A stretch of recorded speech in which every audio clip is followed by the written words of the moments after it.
नमस्कार। 82 साल फागुन 21 गते हुन गइरहेको चुनाव किन महत्त्वपूर्ण छ भन्ने कुरामा म आफ्ना केही 2 शब्दहरू भन्न गइरहेको छु। चुनाव केवल मत हाल्ने प्रक्रिया होइन, यो त हाम्रो सुनौलो भविष्य निर्माण गर्न सक्ने एउटा सुनौलो अवसर हो।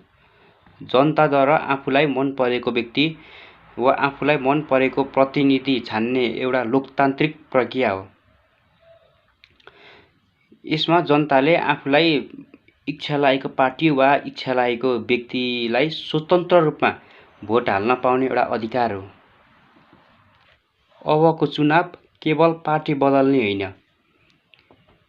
यो त प्रणालीलाई सुधार गर्ने एउटा सुनौलो मौका हो।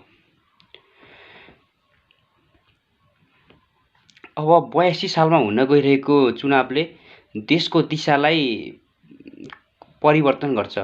82 सालको चुनावले देशको दिशा तय गर्नको साथै युवाहरूको भूमिकालाई पनि महत्त्वपूर्ण अर्थ राख्छ। अब हामीलाई भाषण गर्ने होइन, नेतृत्व गर्न सक्ने व्यक्तिको आवश्यकता परेको छ। अहिलेसम्म जति पार्टी वा जति नेताहरूले नेतृत्व गरे उनीहरू केवल भाषणमा मात्रै सीमित रहे। सो कारणले गर्दाखेरि अहिले नयाँ दल तथा नयाँ व्यक्तिहरू दुबो मौलाए झैँ मौलाइरहेका छन्।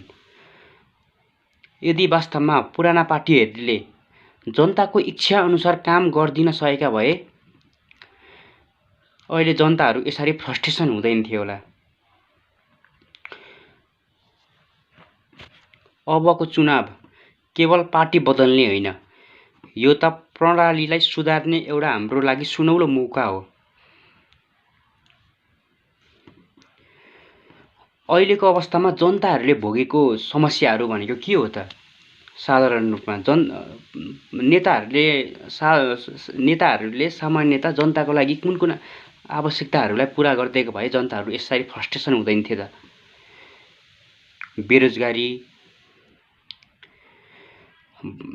देशमा अथवा भ्रष्टाचार हुनु, किसानको समस्या, शिक्षा र स्वास्थ्यमा उच्च शुल्क लाग्नु तथा युवाहरू पलायन हुनु, यही समस्याहरूको कारणले गर्दाखेरि त जनताहरू फ्रस्ट्रेसन भएको कारणले नयाँ मान्छेहरूलाई टेस्ट गर्दै वा नयाँ पार्टीहरू खोज्दै हिँडेका हुन् त।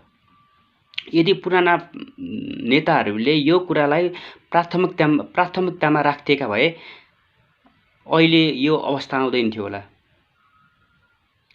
अबको चुनावमा हामीले कस्तोलाई अवसर दिने त?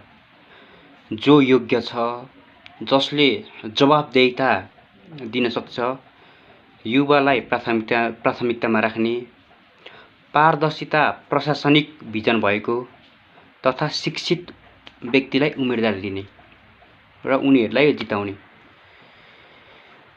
यदि हामी आज चुप बस्यौँ भने भोलि गुनासो गर्ने अधिकार गुमाउनेछौँ। यो भिडियोमा मैले यो पार्टी राम्रो, त्यो पार्टी राम्रो वा यो व्यक्ति असल, त्यो व्यक्ति खराब भनेर कसैलाई पनि विभेद गरेको छैन र यसरी गर्नु पनि हुँदैन मेरो विचारमा। किनकि वास्तवमा कुनै पनि पार्टी खराब हुँदैन। खराब त त्यो पार्टीलाई नेतृत्व गर्ने मान्छे खराब हुन्छ। त्यही कारणले मैले आज यो भिडियो बनाउनुको मेन उद्देश्य भनेको वास्तवमा चुनावमा हामीले कसलाई छान्ने, हाम्रो मेन उद्देश्य वा जनताको समस्या के हो, सो कारणलाई प्राथमिकतामा राखेर मैले यो भिडियो बनाएको।